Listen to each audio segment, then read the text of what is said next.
के इंसाफ व 9 मई के हवाले से जो मुकदमात बने या जो लोग उससे बच गए, देखते हैं उन पर। देखें, इससे पहले कि मैं अगली बात शुरू करूं, मैं कहता हूं कि आइन और कानून की बालादस्ती होनी चाहिए।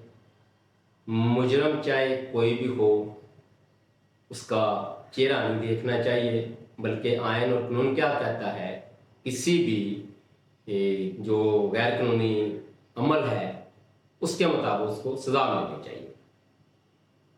इससे बात आगे शुरू करते हैं।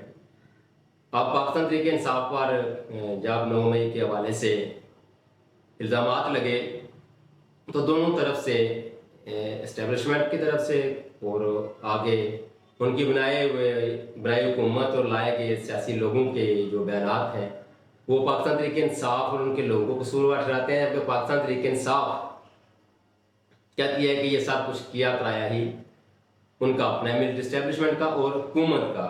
या कुछ लोग इसमें ये भी गालबन इस पर एक बहुत छोटी सी खबर कहीं छपी थी कि ISI ने हुकूमत को ये इतला दी, या जो उस वक़्त अपना जिसको भी ये रिपोर्ट करते हैं, आर्मी चीफ साहब को या अपने इदारे के सरबराह को, तो उन्होंने कहा था कि IB और पाकिस्तान मुस्लिम लीग नून के कुछ लोग इस तरह के कोई हंगामा राही करना चाहते हैं। ये 9 मई के वाक़या से पहले की एक रिपोर्ट थी, छपी भी है जंग अखबार में, बोले बहुत छोटी सी।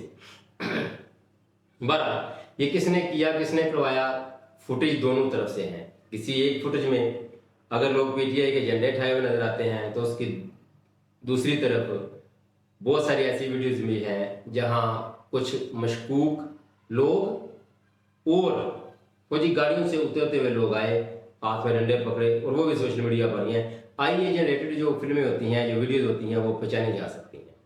बहरहाल आयन और इंसाफ पाकिस्तान में कितना है ये हर बंदा जानता है।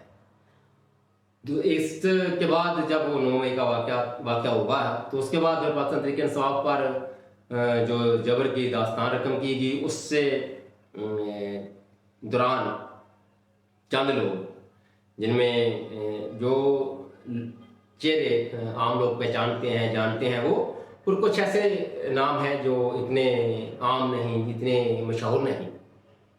इनमें आप जिनमें मशहूर नाम है वही तकरीबन लोगों को याद रहते हैं, सामने आते हैं, जिनमें अलीम खां, जहांगीर तरीन, फवाद चौधरी, परवेज़ खटक, उसके बाद असद उमर, इमरान इस्माइल, फयाज हसन चौहान, ये भी उसी पार्टी का हिस्सा थे। मगर इन लोगों ने, कुछ ने सियासत से लातल्की कर ली, कुछ ने प्रेस कॉन्फ्रेंस कर दी, और ये उस सारे जो एपिसोड है उससे बरीजुमा करार दिए गए। और भी हैं, कुछ रोते हुए प्रेस कॉन्फ्रेंस करते रहे, और कुछ हंसी खुशी, और बाद में खान साहब पर तरह तरह के इल्ज़ाम भी लगाते रहे। वो तो इस सारे हंगामे से बरीजुमा हो गए। लेकिन जो डट कर खड़े थे इमरान खान साहब के साथ, उनमें मियाँ महमूद रशीद, इजाज चौधरी, उमर सरफराज चीमा, डॉक्टर यास्मीन राशिद, उसके बाद शहरियार अफरीदी, शाह महमूद कुरैशी, चौधरी परवेज़ लाई, यानी इस तरह और बड़े नाम हैं। कुछ उनमें से सजाएं काट के आ गए, कुछ बरी हो गए। इनमें से आज चंद लोगों को सजाएं 10-10 साल की हुई, जिनमें डॉक्टर यास्मीन राशिद साहिबा हैं, इजाज चौधरी, मियाँ महमूद रशीद, उमर सरफराज चीमा, राना बिलाल इजाज साहब हैं, MP है गालबन। तो इन लोगों को 10-10 साल सजा होगी, और इसमें शाह महमूद कुरैशी साहब को बरी कर दिया 9 मई के वाक़े से। वो जेल से बाहर आते हैं, ये आगे क्या किसी और केस में कोई रख लेंगे, या हो सकता है बाकी केसेस इतने अहमियत के अमल ना हों और वो बरी हो जाए और जेल से रिहा हो जाए और बाहर आ जाए। अब कुछ लोग तो कहते हैं कि शाह महमूद कुरैशी साहब के हवाले से कि इनको बरी इसलिए इन केसेस से किया गया। कुछ तो ऐसे ही शवाहिद आपको पता ही है, इससे तो इतनी बात हो चुकी है, जो गुआहान है कि वो तो बिल्कुल ही, अगर इंसाफ के तकाज़े पूरे किए जाते तो शायद ये सारे केसेस पहले ये चंद माह में ख़त्म हो जाते। मगर पर जो भी जिस तरह का भी प्रोसेस हुआ, तो शाह महमूद कुरैशी साहब PTI को आके हेड कर लेंगे, फिर आगे पार्टी चलेगी, खान साहब को बदस्तूर इस तरह जेल में रखेंगे। कुछ लोग इस तरह की बातें कर रहे हैं।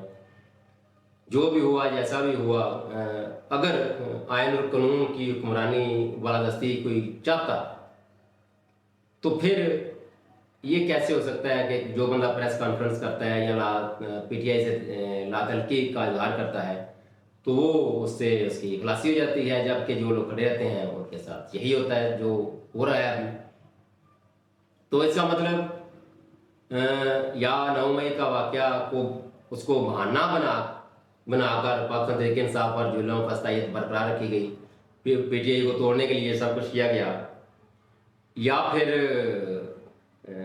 आपको पता है कि वो वाक़या इसको इसलिए मशकूक बना देता है, और ये मिलिट्री इस्टेब्लिशमेंट इसको खुद ही मशकूक बना रही है कि जो लोग पीटीआई को छोड़ रहे हैं, जो प्रेस कॉन्फ्रेंस कर रहे हैं, उनको छोड़ दिया, बाकी को सजा दी, तो ये खुद अपने तरीके से इस चीज़ को मशकूक बना रहे हैं। और आपको याद पता भी होगा जिन लोगों का थाना कचहरी के साथ वाबस्ता रहता है, तो अगर आप एक एफआईआर में बंदे 5-7 नामजद करते हैं ना, तो कुछ तो इब्तदाई तफ्तीश में जो बेकसूर करार दिए जाते हैं वो वहाँ से निकाल दिए जाते हैं, लेकिन कुछ लोगों को बड़ा कमज़ोर सी दफात लगा के उनको उसमें शामिल एफआईआर में ही रखा जाता है। तो वो ऐसे मुकदमात में अक्सर जब एक की बेल होती है तो बाकी सब की भी बेल हो जाती है। ये आज नहीं तो कल आकर है, जब भी कोई दूसरी हुकूमत आएगी या जिस कोई दलेर बहादुर इंसाफ पसंद आ गई तो ये केस इस वजह से ख़त्म हो जाएगा। और अगर ये कसूरवार है तो फिर सबको सजा मिलनी चाहिए, कोई छोड़ के जाए पीटीआई को, कोई ना जाए। इससे पीछे एक मिसाल और है, आपको 13 साजिश केस, मियाँ साहब जब प्राइम मिनिस्टर थे, जनरल मुशर्रफ श्रीलंका से वापस आ रहे थे तो 13 को हाईजैक करने का उन पर जो केस बना, उस वक्त मियाँ साहब ने जवेद हाशमी साहब को पाकिस्तान मुस्लिम लीग नून का सदर नामजद किया और वो डट कर खड़े थे तो जेल में थे, और चौधरी बरादरान जनरल परवेज़ मुशर्रफ के साथ मिल गए तो वो सारे वो जो केसेस बनने थे या जिन केसेस के वो एहतसाब के चक्कर में उनको फंसाना था, वो सारे वहाँ से फारग हो गए, बेहतरीन तरीके से 5 साल हुकूमत करते रहे। तो आप उस 13 साल के केस को और 9 मई के केस को आमने सामने रख ले, वहाँ भी कोई केस इतना कमज़ोर या काम नहीं था। वो जो 13 साल केस था, चीफ ऑफ आर्मी स्टाफ थे उसमें, जिसको हाईजैक करने का इल्ज़ाम लगाया गया था और उसको तैयारी उतरने नहीं दिया जा रहा था, उसके अंदर जो फ्यूल था वो भी बहुत कम रह गया था। तो आप देख लें इस वक्त वो जो डट कर खड़े थे जमहूरियत के लिए, उनके साथ क्या हुआ, जो आज खड़े हैं उनके साथ भी क्या हुआ, और वो जो उस वक्त मिलिट्री इस्टेब्लिशमेंट का इस्तेमाल हुए हुए इक़्तिदार के मजे करते रहे हो, आज वही हो रहा है। गो मियाँ साहब जाते खुद डीएल शील करके, आपको पता ही है, वो तो निकल जाते हैं पतली गली से, आप इसीलिए वो दोबारा इक़्तिदार में भी हैं।